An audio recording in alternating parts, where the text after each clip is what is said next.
"Hey IT girl, fix the Wi-Fi," the VP's son yelled, snapping his fingers. "I am busy," I said. He fired me. On the spot. 10 minutes later, the building manager walked in. "Who fired the landlord?" He pointed at me.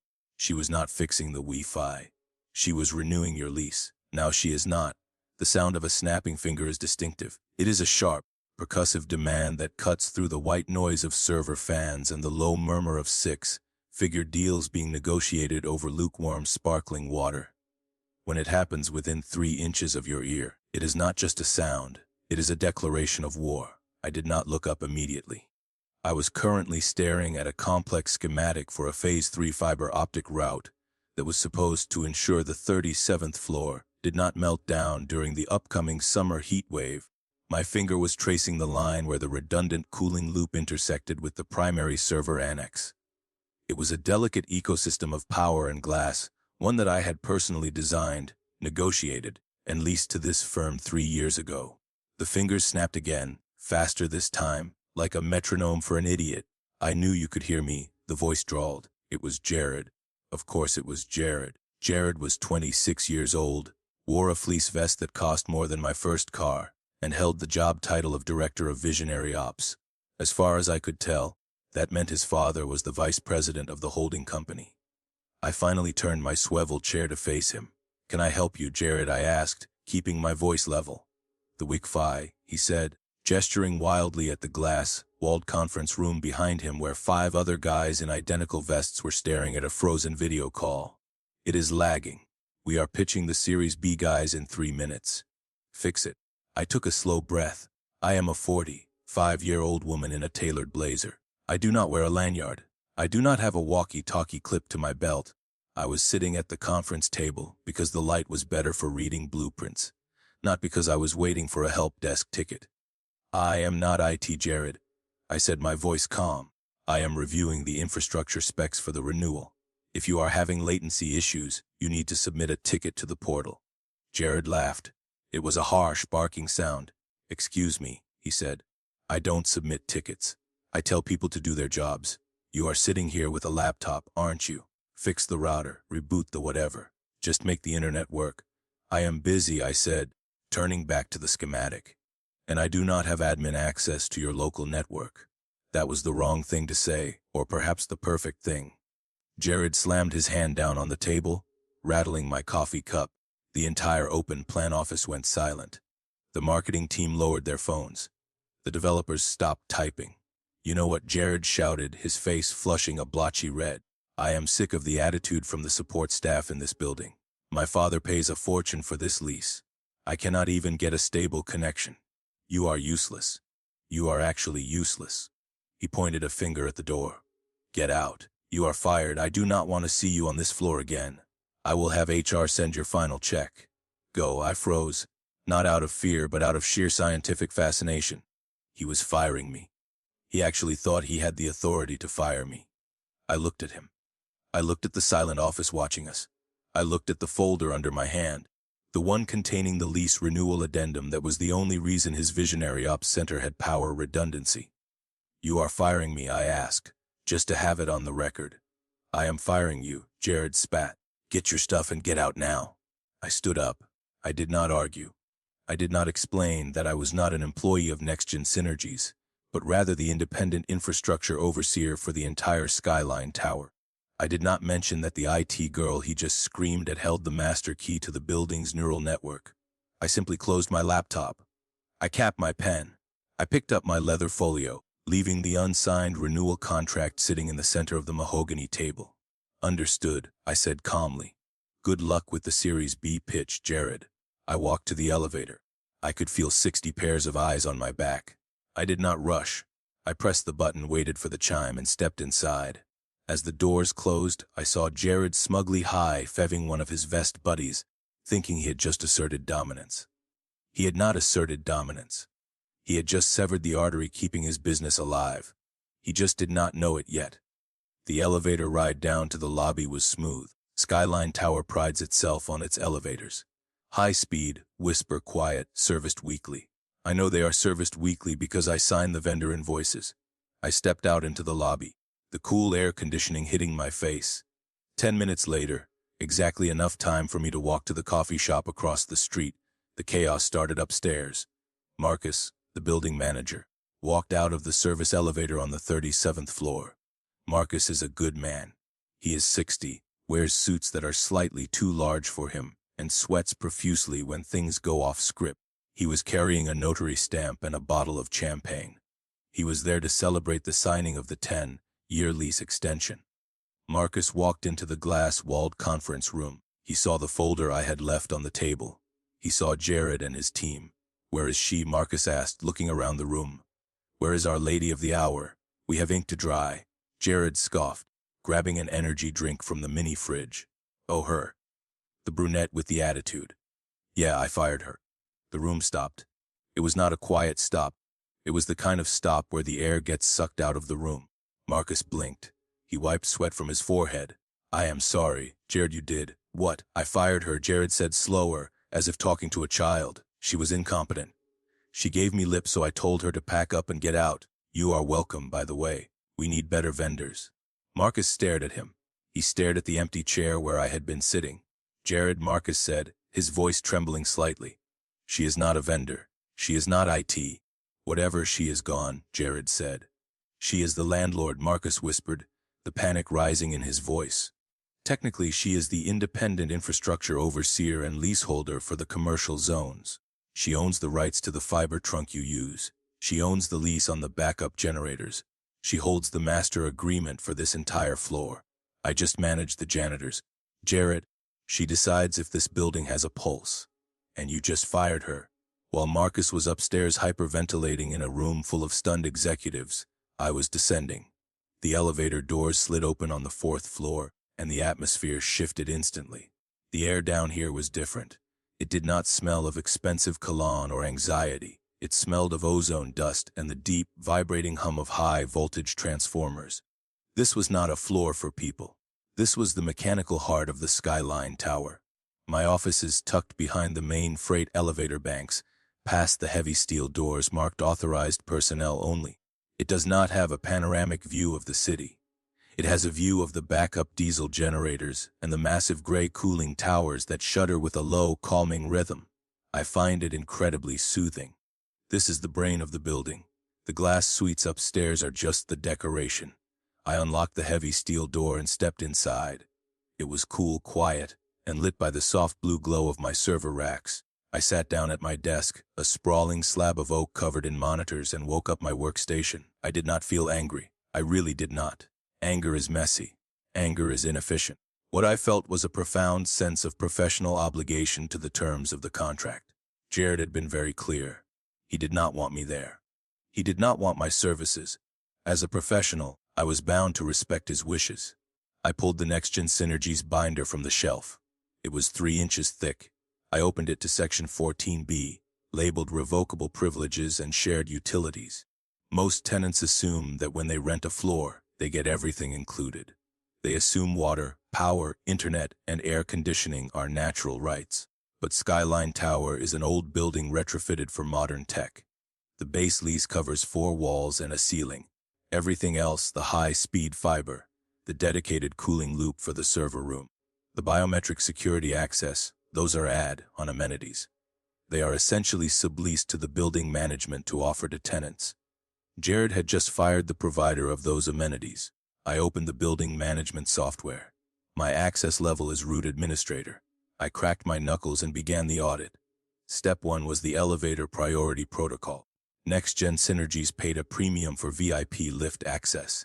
It meant that when a keycard assigned to their floor swiped in the lobby, one of the 6 elevators would immediately prioritize their call. It shaved about 4 minutes off the morning commute and ensured the executives never had to share a car with the mailroom staff. I found the clause in the system. Contract status, negotiation terminated by tenant. I clicked the checkbox that said revert to standard access. Now they were just like the dental call center on the 8th floor. They would wait in line. Step 2 was the freight elevator. They had a shipment of new servers arriving on Tuesday. I knew this because I had approved the loading dock schedule myself. However, access to the heavy-duty freight elevator requires a digital token issued by the infrastructure overseer. I revoked the token. When that truck arrived, they would have to carry those heavy racks up the fire stairs, all 37 flights. Step 3 was the climate control. This was the big one. The central air conditioning of the building keeps the offices at a comfortable 72 degrees, but a server room generates massive heat. It needs a dedicated chilled water loop to keep the equipment from frying. That loop is my property. I pulled up the HV schematic. The flow to Suite 3700 was currently set to high priority and subsidized. I typed in a new command, set to base building standard. The valve actuators on the roof would take about an hour to close. By tomorrow morning, their server room would be a sauna. I was not breaking the law. I was not sabotaging them. I was simply removing the services they had explicitly stated they no longer wanted from the IT girl. My phone rang. It was the landline. Only 3 people had this number: the building owner, the fire marshal, and the head of legal for the property management firm. It was the legal counsel, Brenda. "Tess," Brenda said, her voice tight. "I just got a frantic call from Marcus. He says the vice president's kid fired you." "He did," I said, putting the call on speaker while I navigated to the security badge database. "He did it publicly with witnesses. He terminated our working relationship." "Jesus," Brenda sighed. "Okay. What are you doing?" "I am adhering to the termination," I said. "I am rolling back the uncontracted amenities. I cannot provide services without a signed liability waiver." "Brenda, you know the insurance rules better than anyone. If his servers melt and I do not have a contract, I get sued. I am protecting the firm." I know, Brenda said. "I am not asking you to stop. I am asking how bad it is going to get." I looked at the monitor. I was hovering over the biometric bathroom locks tab. "Well," I said, "I hope they like using the public restrooms in the lobby." "Understood," Brenda said. "I will draft the liability deflection letter." "Have a good evening, Tess." "You too, Brenda." I hung up. Then I pressed execute. The beauty of infrastructure is its invisibility. When it works, you do not know it exists. You walk through a door and it opens. You breathe air and it is cool. You flush a toilet and it works. You assume these are natural laws of the universe, not services rendered by a contract. On the 37th floor, the laws of physics were about to change. It started small. On my screen, I watched the telemetry. Around 3:30 in the afternoon, the smart glass in the executive conference room, the stuff that frosts over for privacy at the touch of a button, stopped responding. It reverted to its default state, which is transparent. Jared was in the middle of a private yelling match with his logistics coordinator, and suddenly the entire office could see him pacing and gesticulating like a mime in a glass box. I watched it on the security feed. It was like silent theater. Then came the biometric locks. The interior doors of their suite, separating the developer bullpen from the executive wing, were secured by fingerprint scanners. Those scanners routed through my local server. I disabled the account. The doors did not lock permanently. That would be a fire hazard. Instead, they failed safe. They popped open and refused to latch. Suddenly, the exclusive executive wing was open to everyone. The junior interns wandered in, looking confused. The noise from the sales floor, the ringing phones, and the chatter flooded into Jared's sanctuary. But the real panic set in at 4:15. I have a dashboard that monitors tenant tickets. Usually these go to building management, but because the infrastructure is mine, I get a copy on anything tagged critical. Ticket number 942. Server room temperature alert. Current temperature 78 degrees Fahrenheit, rising. Ticket number 943. Bathroom access denied. Executive washroom key cards not working. Ticket number 944. Internet flickering. Packet loss 40%. Jared had called me IT. He did not understand what IT actually ran on. The fiber trunk they used was a split line. Without my prioritization code, their massive data packets were now fighting for bandwidth with the dental call center downstairs. The dentists were downloading massive X-ray files. NextGen's video calls started looking like pixelated abstract art. I sat in my office, sipping sparkling water, watching the temperature gauge for Suite 3700 climb. 79 degrees, 80 degrees. My email pinned. It was from Jared. Subject line, glitch. The body of the email was short. "Hey, the AC is acting up and the doors are weird. Can you take a look? Need it fixed ASAP." No apology.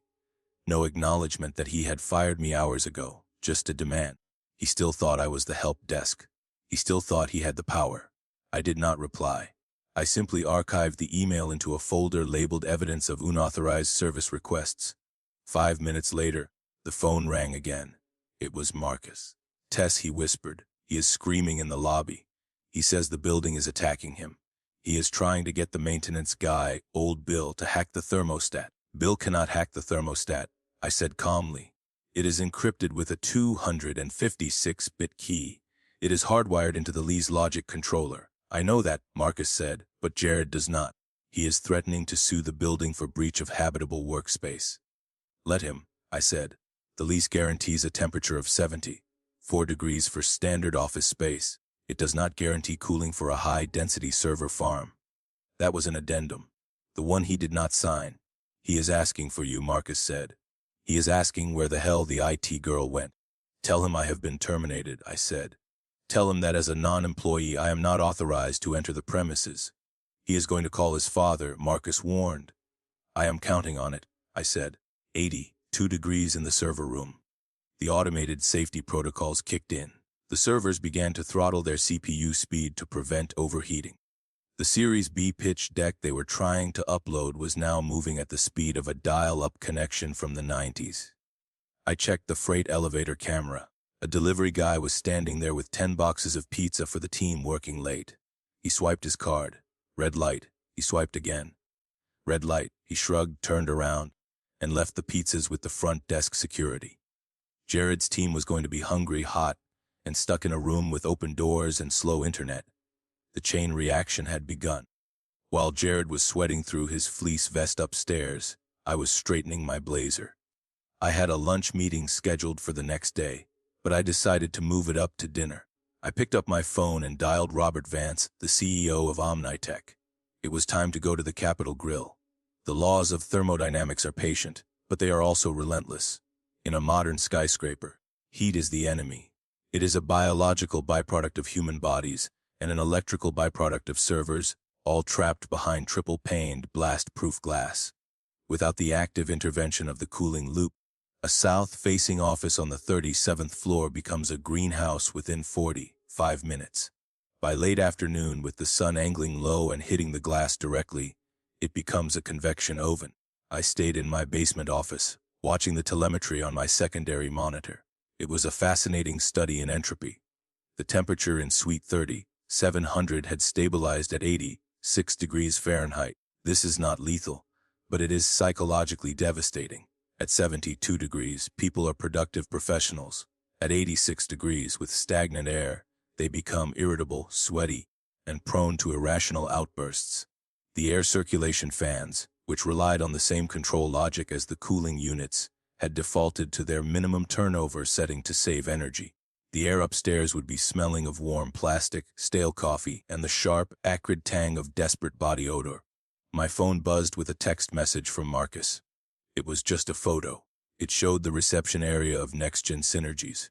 A portable white box fan, the kind you buy at a discount store for $20, was plugged into an extension cord and propped up on the sleek Italian marble reception desk. It was buzzing pitifully against the wall of industrial heat. Underneath the photo, Marcus had typed 2 words. "It smells." I typed back, "I bet." The real carnage, however, was happening in the invisible spectrum. The internet connection for the 37th floor was now fully engaged in a losing battle. When I revoked their prioritization protocols, their data packets were dumped into the general building pool. This is usually fine for checking email or browsing the news. It is not fine when you are sharing a trunk line with the occupants of the 8th floor. The 8th floor is occupied by Bright Smile Imaging, a high-volume dental radiology firm. Every afternoon between 4 and 5 o'clock, they upload terabytes of high-resolution 3-dimensional intraoral scans to their cloud storage. Because they are a medical facility, their traffic is flagged with a header code I implemented years ago. It grants them right of way on the split line. On my network diagnostics screen, I watched the war unfold. NextGen was trying to upload their Series B pitch deck, a massive file full of embedded video and high-resolution graphics. Every time their server tried to push a packet of data out, the dental servers on the 8th floor shoulder checked them into the wall. The upload bar on Jared's screen would be crawling. 1%, 2%, failed, retrieve. I could picture the scene perfectly. The frozen progress bars, the spinning wheels of death, the executive screaming at the screens as if volume could increase bandwidth. My email chimed again. Another message from Jared. The subject line was all caps. Urgent report. I clicked it open. The body of the email was a masterpiece of entitled panic. Tess, the email read, "This is unacceptable. We are losing connectivity every 10 seconds. The AC is broken. My team is sitting in a sauna. I have called the building owner, and he is not picking up. If you do not come up here and fix this immediately, I will be forced to escalate this to my legal team. We pay for a premium workspace. It now." I leaned back in my chair and took a sip of my sparkling water. He was threatening to call the building owner. The building owner, a recluse named Mr. Henderson, lives on a yacht in the Mediterranean. He pays me a very generous retainer specifically so he never has to talk to tenants like Jared. As for the legal threat, Jared had clearly never read his lease. The lease guarantees a habitable workspace. It defines habitable as a space with oxygen, light, and safety from the elements. It does not define it as a space with gigabit internet and Arctic air conditioning for unauthorized server farms. I did not reply. Instead, I created a new rule in my inbox. Any email from the domain nextgensynergies.com containing the words "fix lawyer" or "now" was automatically routed to a subfolder named trash. I checked the time. It was 5:45. The sun was setting, casting long red shadows across the city. The heat load on the 37th floor would begin to drop naturally as night fell, but the damage was already done. The servers had throttled down to protect their silicon cores. The team was exhausted, sticky, and demoralized. The pitch deck had almost certainly missed its deadline. I stood up and walked to the small mirror I kept on the back of my office door. I reapplied my lipstick, a shade called Victory Red. I brushed a piece of lint from the lapel of my blazer. I looked calm. I looked professional. I looked like a woman who was about to close a very lucrative deal. I grabbed my leather folio, the one containing the blank contract for the 37th floor infrastructure rights. I locked my office door, checking the heavy steel bolt twice. As I walked to the elevator, I passed the security desk in the lobby. Grim-faced Larry was watching the monitors. He looked up as I approached. "Rough day upstairs, Miss Tess," Larry grumbled. "Had to stop 3 of them from trying to prop the fire doors open. Said they needed cross breeze. Told them it is a code violation." "Good work, Larry," I said. "Keep them closed. We do not want to strain the system." Larry nodded, a hint of a smile tugging at the corner of his mouth. He knew. Everyone in the building knew. You do not bite the hand that writes the code. "Heading out?" Larry asked. "Dinner meeting," I said. "Just across the street." I pushed through the revolving doors and stepped out into the city air. It was warm, filled with the noise of traffic and the energy of the evening rush, but compared to the stifling, desperate atmosphere I had engineered upstairs, it felt like a fresh mountain breeze. I crossed the street, my heels clicking on the pavement. I could feel the weight of the Skyline Tower behind me, a massive steel and glass monolith. It was a machine, and I was the operator. And right now, the machine was chewing up a glitch and preparing to spit it out. I approached the heavy wooden doors of the Capitol Grill. The hostess smiled as I walked in. The air inside smelled of aged steak, expensive wine, and old money. It was the perfect setting for a predatory transaction. I saw Robert Vance sitting in a booth by the window. He was early. He was reading a report on a tablet, looking every inch the seasoned CEO. He looked up as I approached, his eyes sharp and calculating. "Tess," he said, standing up to shake my hand. "You are right on time." I smiled, sliding into the booth opposite him. I placed my folio on the table. "I am always on time, Robert," I said, unlike some people's internet connection. Robert raised an eyebrow, sensing the opening. I ordered a peanut noir. The game was afoot, and I held all the cards. The waiter arrived with a bottle of Pinot Noir, pouring a taste into my glass with a practiced, fluid motion. The wine was dark, almost black in the low, ambient light of the steakhouse. I swirled it, watching the crimson legs run down the crystal. Across the table, Robert Vance watched me with the patience of a man who has survived 3 recessions and a hostile takeover. He did not ask why I had called him on such short notice. He did not ask why I looked so pleased with myself. He simply waited. "So, Tess," Robert said, finally breaking the silence as the waiter retreated. "I admit I was surprised to get your call. I was under the impression that the infrastructure capacity for the upper floors was locked down until 2028. It was, I said, taking a sip of the wine. It was rich, heavy, and complex. It tasted like leverage. But the market is a fluid thing, Robert. Situations change, allocations shift, and sometimes capacity becomes available unexpectedly. Robert cut into his steak. He was 55 with silver hair and eyes that missed nothing. He ran Omnitech, a direct competitor to next-gen Synergies. For 2 years, his company had been crammed into a sublet on the 12th floor, desperate for more bandwidth and better cooling for their expanding artificial intelligence division. Jared's father had outbid them for the 37th floor 3 years ago, a defeat that I knew still rankled. "How much capacity are we talking about?" Robert asked, keeping his voice casual. I placed my hand on the leather folio. "Everything," I said. "The entire Tier 1 amenity package, the redundant fiber loop, the dedicated chilled water cooling for high-density server racks, the VIP elevator priority protocols, and of course the rights to the biometric security integration." Robert stopped chewing. He placed his fork down slowly. "That is the package currently assigned to NextGen," he said. "That is the package running their visionary ops center." I corrected him gently. "That is the package that was assigned to NextGen. As of this afternoon, the negotiation for the renewal of those services was terminated by the tenant representative." "Terminated," Robert repeated, a spark of amusement lighting up his eyes. "By whom, Jared?" I nodded. He was quite emphatic about it. He dismissed the provider, refused the contract, and ordered the immediate cessation of the business relationship. "I am simply complying with his directives." Robert let out a low, dry chuckle. He shook his head. "The kid always was a hothead. But Tess, surely his father knows. Thomas Vance is not going to let his infrastructure go without a fight." "Thomas Vance is not the authorized on-site representative," I said. "Jared is, and Jared made a choice. Now I have a surplus of premium bandwidth sitting idle, and I hate idle inventory. It is bad for the building's efficiency." I slid the folio across the pristine white tablecloth. It stopped exactly in front of Robert's plate. "What I am offering, Robert, is an immediate transfer of rights," I continued. "I can re-route the dedicated fiber trunk from the 37th floor riser to the 12th floor patch panel. I can divert the cooling capacity to your server room.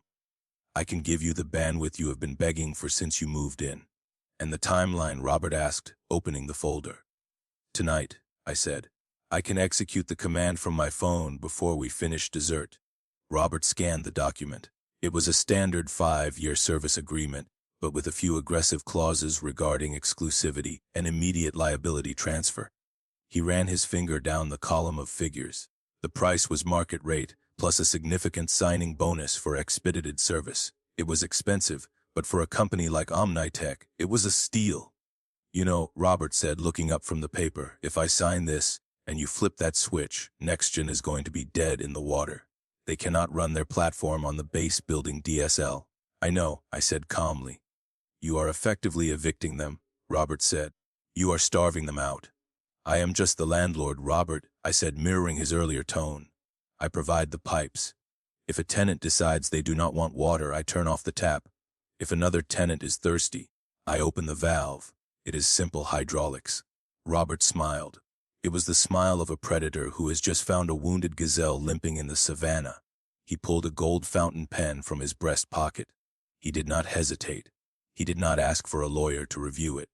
He knew the value of the asset, and he knew that opportunities like this did not come twice. He signed his name at the bottom of the page with a flourish. "Robert L. Vance, CEO." He pushed the folder back to me. "Done," he said. "When do I get my bandwidth?" I picked up my phone. I unlocked it and navigated to the building management app. I found the network routing table. The entry for Suite 3700 was currently flagged as inactive default. The entry for Suite 1200 was flagged as standard. I tapped the screen. I dragged the allocation block from the 37th floor to the 12th. A dialog box popped up. "Confirm reroute. This will terminate active sessions on the source node." I looked at Robert. "Happy internet," I said. I pressed confirm. Somewhere in the deep concrete belly of the building, a digital switch flipped. Photons of light that had been destined for Jared's pitch deck were instantly diverted. They slammed into the routers on the 12th floor, flooding Omnitech's servers with glorious, High-speed connectivity. Robert's phone buzzed on the table. He glanced at it. It was a text from his chief technology officer. "Holy cow," Robert read aloud, grinning. "Did we just buy a new fiber line? Our download speeds just jumped to 10 gigabits. I toasted him with my wine glass. "Enjoy it, Robert. You paid for it." We spent the rest of the meal discussing the logistics of moving his heavy equipment. I offered him the Tuesday morning slot on the freight elevator, the one I had specifically blocked NextGen from using. Robert was delighted. He treated me with the deference one gives to a nuclear power plant operator. He understood that while he ran a company, I ran the world his company lived in. As the waiter brought the check, my phone buzzed in my pocket. It was not a text. It was a critical system alert from the building security grid. Alert, the screen read in angry red letters. Unauthorized physical access attempt. Breaker panel 4. Zone 37. I frowned. Breaker panel 4 controlled the main power feed for the upper commercial block. It was located in a locked utility closet in the hallway of the 37th floor. "Is everything all right?" Robert asked, seeing my expression tighten. "Just a minor glitch in the old system," I said, slipping the phone back into my pocket. "It seems our former tenant is trying to manually reset the circuit breakers. He thinks he has blown a fuse." "He is touching the breakers?" Robert asked, wincing. "That is dangerous." "It is," I agreed, standing up and smoothing my blazer. "Especially since I engaged the magnetic safety locks on those panels an hour ago. He is not going to be able to open the door, but he is certainly going to make a lot of noise trying."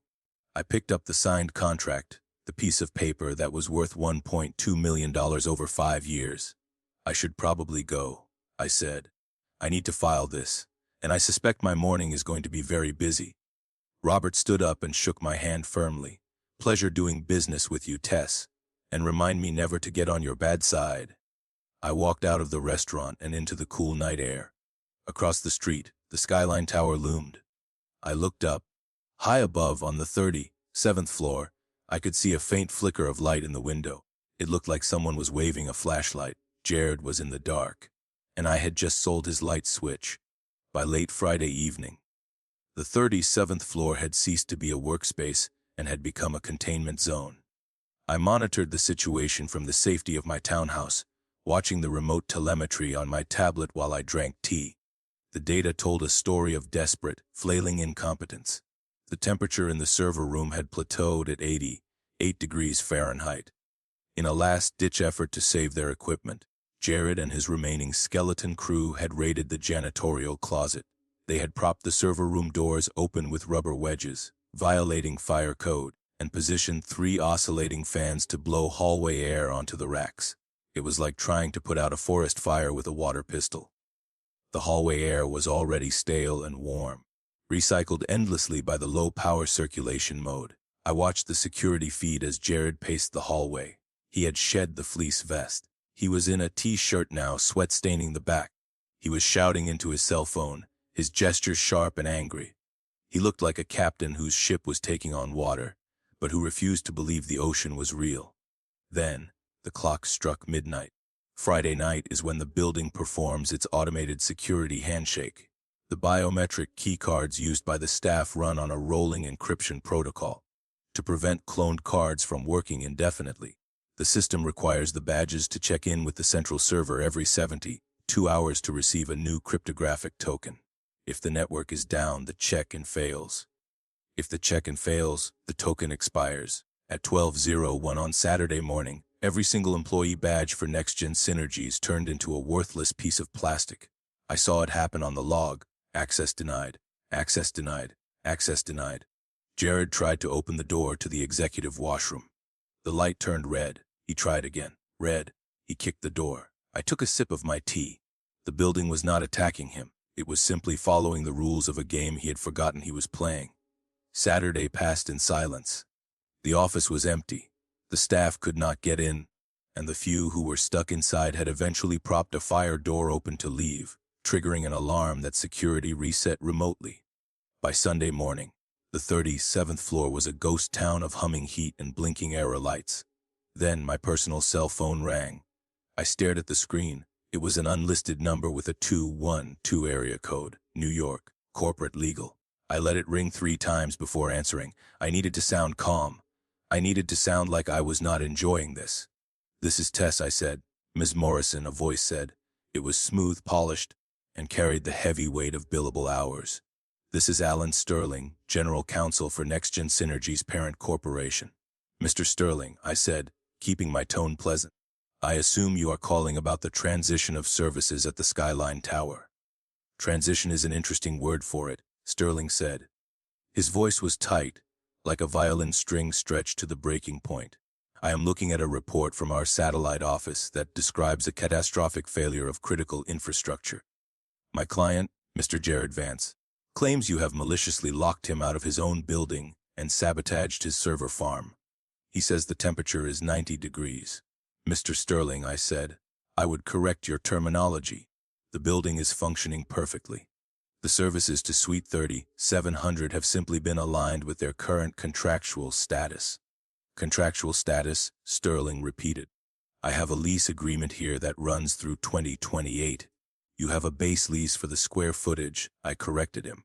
"Please refer to Addendum C, subsection 4, regarding technological amenities. It states clearly that high-speed fiber, enhanced cooling, and security integration are month-to-month services provided by the infrastructure overseer, subject to annual renewal. Your on-site representative terminated the provider of those services on Friday."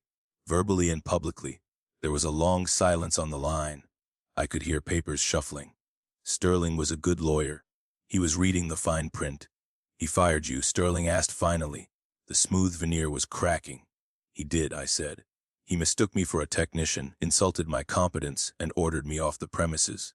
As per the harassment clause in my vendor agreement, I complied immediately." Ms. Morrison, Sterling's voice dropped an octave. "You and I both know Jared is excitable. He is the vice president's son. But we cannot have these systems offline. We are bleeding data. We are missing deadlines. We are liable for service-level agreements with our own clients. If you do not restore service immediately, we will be forced to file an injunction for breach of habitable workspace." My heart skipped a beat. The word injunction hit me like a physical blow. It triggered a memory I kept locked away in a dark box. 10 years ago, I had been the chief information officer of a major financial firm. When a data breach happened, not my fault, but on my watch, they needed a scapegoat. I remembered the lawyers. I remembered the security guards walking me out. I remembered the feeling of being small, powerless, and erased. The ghost of that failure rose up in my throat. Was I doing it again? Was I letting my pride destroy my career? If they sued me, if they dragged the building owner into court, I would be finished. I would be the rogue vendor who went too far. I closed my eyes. I took a deep breath. Then, I looked at the coffee table in front of me. Sitting there was the Omnitech contract signed by Robert Vance. It was not just a piece of paper. It was my shield. It was proof that I was not a vandal. I was a businesswoman. "Let them sue," I thought. "I have followed the rules." "Mr. Sterling," I said, my voice steadying. "The lease guarantees a temperature of 74 degrees for standard office space. It does not guarantee cooling for a high-density server farm. That requires a separate agreement. As for the injunction, you are welcome to file it. But I should warn you, I cannot restore the services even if I wanted to." "Why not?" Sterling demanded. "Because," I said, "the capacity has already been sold." "What?" Sterling said. It came out as a choke.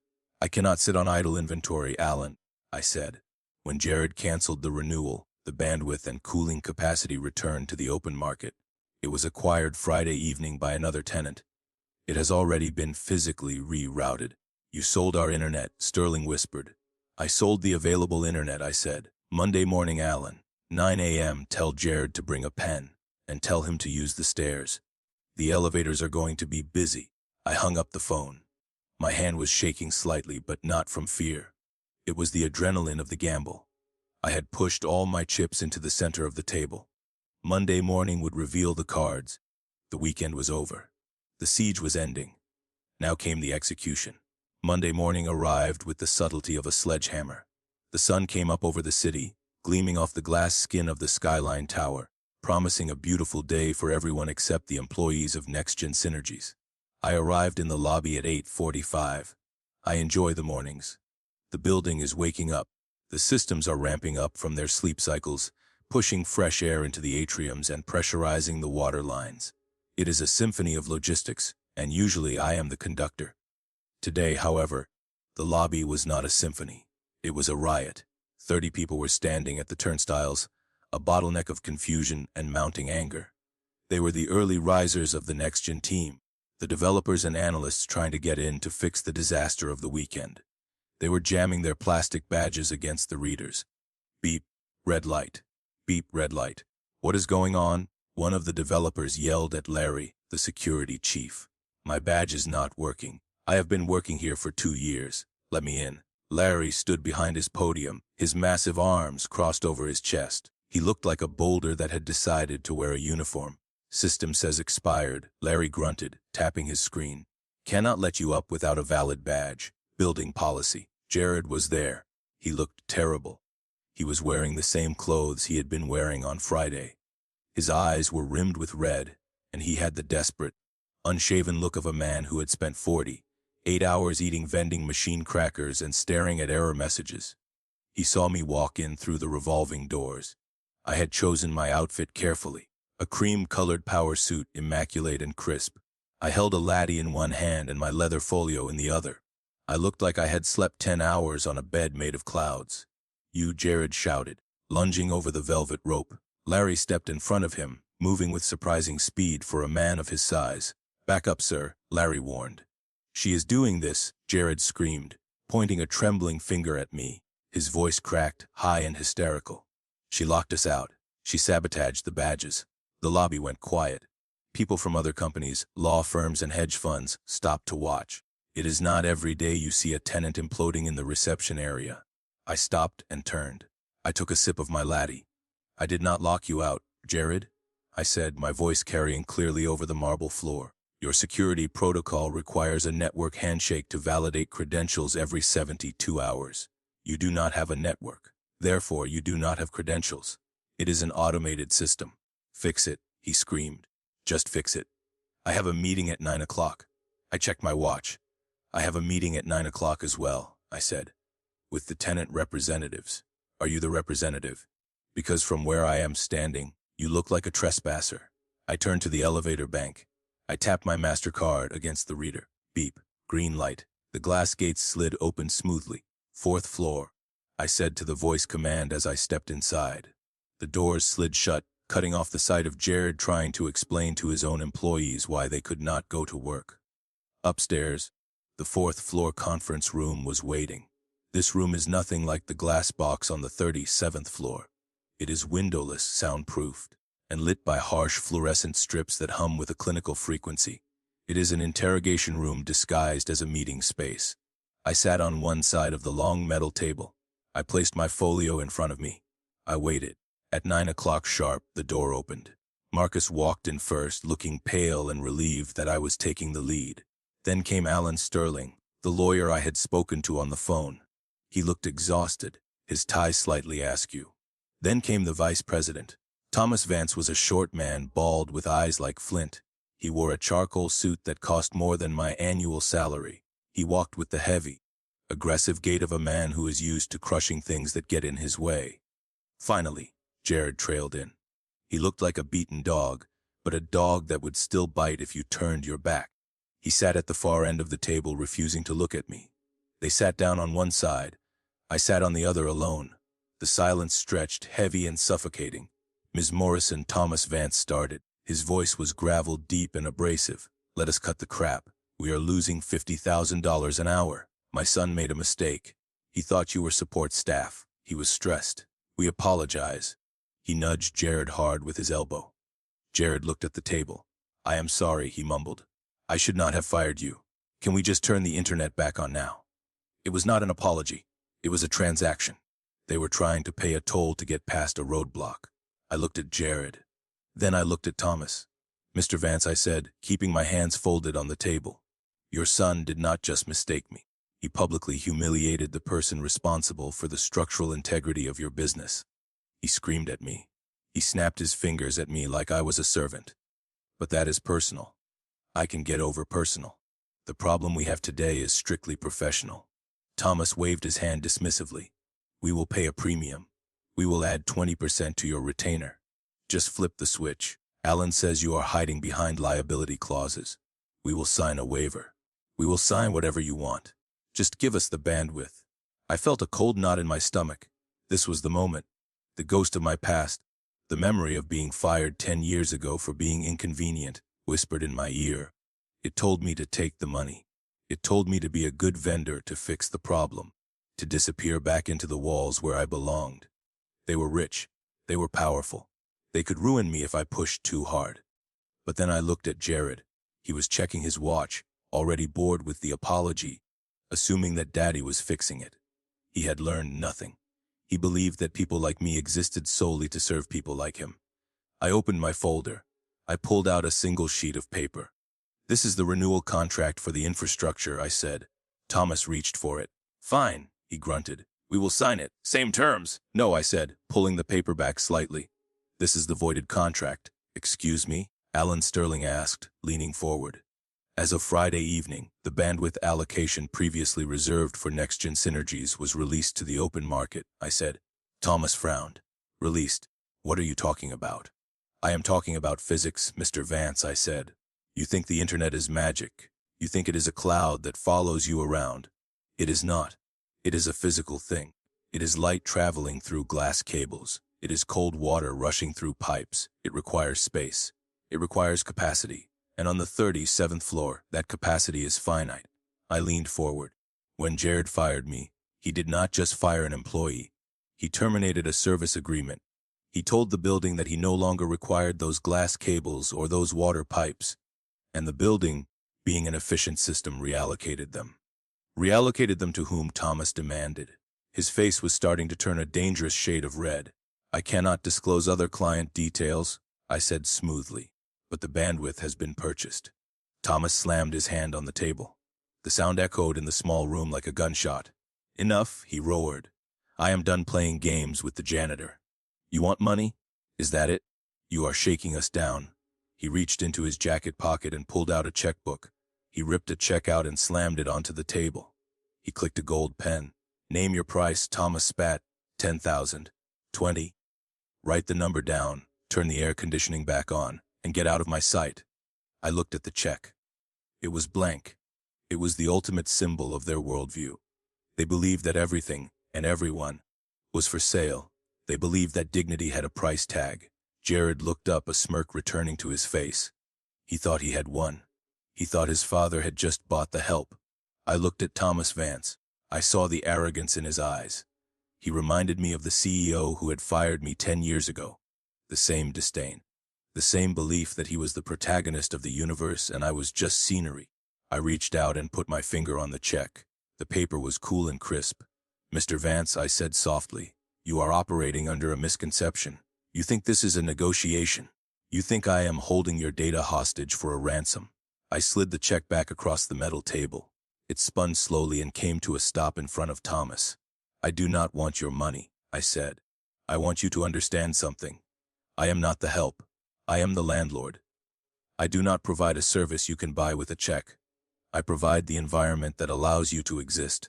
And you have worn out your welcome. Thomas stared at the rejected check.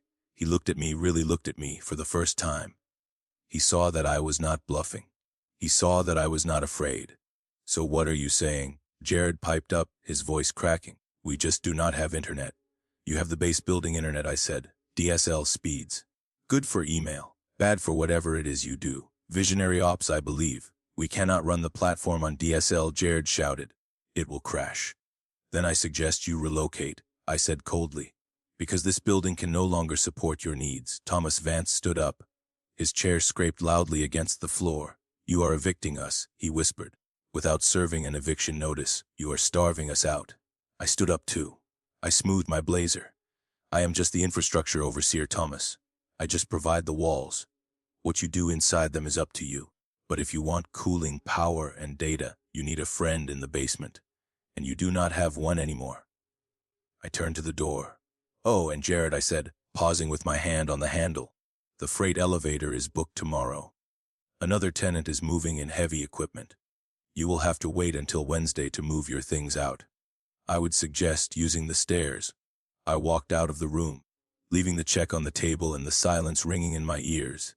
The climax had begun. The bridge was burned. Now all that was left was to watch them fall. I did not get far down the hallway before the heavy metal door of the conference room banged open behind me. The sound echoed off the concrete walls of the fourth-floor corridor, sharp and violent. "Ms. Morrison." Thomas Vance roared. I stopped. I did not turn around immediately. I took a breath, centering myself.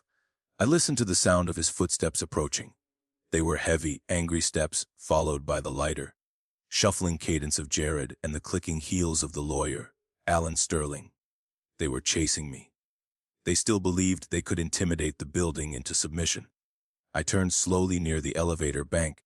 Thomas Vance was red-faced, his tie loosened, a vein throbbing in his temple. He stopped 3 feet from me, invading my personal space. Jared stood behind him, looking like a child hiding behind his father's legs. "You do not walk away from me," Thomas spat. "I am Thomas Vance. I control a portfolio worth $300 million. I do not get evicted by a facility manager."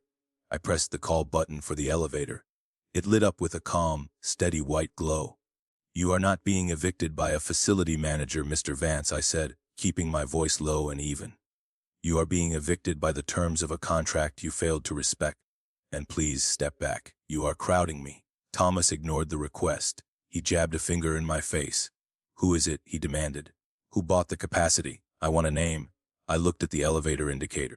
It was on the 12th floor, descending. "I told you," I said. "Client confidentiality prevents me from disclosing that information." "Don't give me that," Thomas shouted. "Everyone has a price, whoever they are. I will buy them out. I will offer them double whatever they paid. I will offer them triple. I need that fiber line, Ms. Morrison. We have a product launch in 2 weeks. We cannot move. We cannot rebuild our server room. Just give me the name, and I will write the check." He was desperate. I could smell it on him. It was the smell of a man who realizes he has driven his Ferrari off a cliff and is trying to negotiate with gravity. He truly believed that money could solve this. He believed that he could just pay the new tenant to go away. I looked at Jared. He was watching me with a mixture of fear and hatred. He still did not understand what he had done. He thought this was just an inconvenience. He did not understand that he had just handed the keys to the kingdom to the barbarians at the gate. I decided to tell them, not because I had to, but because I wanted to see the look on Thomas Vance's face. I wanted him to know exactly who was going to be sleeping in his bed. "You cannot buy them out, Thomas," I said. "Try me," he challenged. "Is it a hedge fund? A startup? Who is it?" "It is Omnitech," I said. The name hung in the air like smoke. Thomas Vance froze. His mouth opened slightly, but no sound came out. He blinked once, twice, as his brain tried to process the information. "Omnitech," he whispered. "Yes," I said. "Robert Vance signed the agreement on Friday night over dinner. He purchased the exclusive rights to the fiber trunk, the cooling loop, and the freight elevator priority. He is moving his artificial intelligence division into the capacity you released."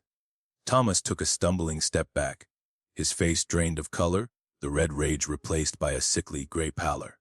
"Omnitech," he repeated, his voice hollow. "The guys across the street. The competition." Jared piped up, oblivious to the nuclear bomb I had just detonated. "So what, Dad? Who cares if it is Omnitech? We will just outbid them. Call Robert. Tell him we will pay him $1 million to give it back." Thomas slowly turned to look at his son. The look in his eyes was terrifying. It was not anger. It was total, devastating disappointment. It was the look of a man realizing that his legacy was dead. "You idiot," Thomas whispered. "You absolute idiot." Jared recoiled. What did I do?" "You just gave our biggest rival the weapon they needed to kill us," Thomas said, his voice rising to a shout. "Robert Vance does not want money, Jared. He wants our market share. He wants our clients. He has been trying to get into this building for 2 years so he can run his new AI models. And you just held the door open for him." Thomas grabbed Jared by the shoulders of his fleece vest and shook him. "You handed him our infrastructure," Thomas screamed. "You fired the woman who controlled the pipes, and she sold the water to the enemy. Do you understand what you have done? We are not just evicted, Jared. We are out of business. We cannot launch the platform on DSL. By the time we find a new office and build a new server room, Omnitech will have taken our customers." Jared stammered, his eyes wide. I didn't know." She was just the IT girl. She was the landlord. Thomas roared, shoving his son backward. Jared stumbled and hit the wall. The elevator doors slid open behind me with a cheerful chime. I stepped inside. The cool, mirrored interior felt like a sanctuary. Thomas Vance looked at me. He looked broken. The fight had gone out of him. He knew Robert Vance. He knew that Robert would never, ever sell that bandwidth back. Robert would hold on to it with a death grip just to watch NextGen suffocate. "Ms. Morrison," Thomas said, his voice trembling. "Please, there must be something we can do. A grace period, a transition window. Give us 2 weeks." I pressed the button for the lobby. The doors began to slide shut. "I am afraid the schedule is tight, Mr. Vance," I said. "Omnitech's equipment arrives tomorrow morning. You have 24 hours to vacate the server room." The doors closed, sealing them in the hallway. I took a deep breath and exhaled slowly. My hands were steady. My heart was beating with a slow, powerful rhythm. I had just dismantled a company with a single signature, and I felt absolutely no guilt. I felt efficient. The next morning, Tuesday, the lobby of the Skyline Tower was a hive of activity. At 7 a.m., a fleet of white trucks emblazoned with the blue Omnitech logo pulled up to the loading dock. They were massive, beautiful machines, gleaming in the morning sun. A team of movers in matching blue uniforms hopped out, carrying dollies and moving blankets. I stood on the loading dock with my clipboard, checking them in. "Morning, Tess," the foreman said, tipping his cap. "We have got 3 racks of high-density servers and about 50 workstations." "You are cleared for the freight elevator," I said, handing him a key card. "It is reserved for you until noon. Priority access." "Thanks," he said, as the Omnitech crew began to roll their sleek, black server racks toward the freight elevator. The service doors on the far side of the lobby opened. The NextGen team was beginning their retreat. It was a pathetic sight, because I had revoked their freight elevator token, and because the passenger elevators were restricted for moving heavy equipment. They had to use the fire stairs to bring their gear down. I watched on the security monitor as 2 junior developers struggled to maneuver a heavy server chassis around the tight corner of the stairwell on the 36th floor. They were sweating, cursing, and banging the expensive metal against the concrete railing. Down in the lobby, the door to the stairwell burst open. Jared stumbled out, carrying a box of files. He looked wrecked. His shirt was untucked, his hair was a mess, and he looked like he hadn't slept in 3 days. He stopped when he saw the Omnitech trucks. He saw the movers rolling their equipment into the massive freight elevator, the one he was forbidden to use. He saw the blue logos. He saw the efficiency. Then he saw me. I was standing by the dock manager's podium, sipping a cup of black coffee. I did not smile. I did not gloat. I simply watched him. Jared dropped the box of files. It hit the marble floor with a dull thud. Papers spilled out, sliding across the polished stone. He didn't pick them up. He just stared at the open maw of the freight elevator, watching his rival move into the home he had destroyed. Robert Vance walked into the lobby a moment later. He looked fresh, energized, and happy. He walked over to me, ignoring Jared completely. "Everything on schedule, Tess?" Robert asked. "Ahead of schedule," I said. "The cooling loop is already pre-chilled to 65 degrees. Your racks will be operational by lunchtime." Robert beamed. "You are a miracle worker." He turned and looked at Jared, who was on his knees, trying to gather his scattered papers. Robert didn't say anything mean. He didn't have to. He just shook his head, a look of mild pity on his face, and walked toward the elevator that was waiting for him. Jared stood up, clutching a handful of crumpled invoices. He looked at me one last time. There was no arrogance left in his eyes. There was only the dawning realization of how small he actually was. He walked toward the revolving doors, defeated. He didn't snap his fingers. He didn't demand anything. He just left. I watched him go. The automatic doors spun, pushing him out into the hot, noisy street, away from the cool, controlled perfection of my building. The ecosystem was correcting itself. The virus had been purged. The healthy cells were taking over. I checked my watch. 8:30. I had a meeting with the window washing vendors in half an hour. There was work to be done. The building needed me. And for the first time in 10 years, I didn't feel like a ghost haunting the machinery. I felt like the engine that drove it. 6 months is a long time in the life of a skyscraper. In half a year, the Skyline Tower cycles through 10 million gallons of chilled water. It filters enough air to fill a Zeppelin 1,000 times over. It consumes enough electricity to power a small town. To the casual observer, the building looks exactly the same as it did the day Jared Vance was evicted.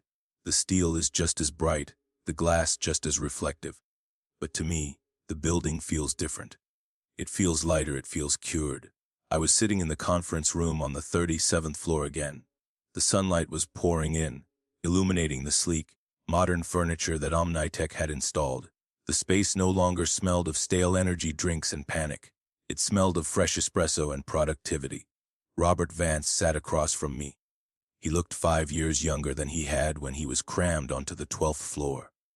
His artificial intelligence division had launched their new platform 3 months ago, utilizing the high-speed bandwidth I had provided. The launch was flawless. Their stock price was up 40%.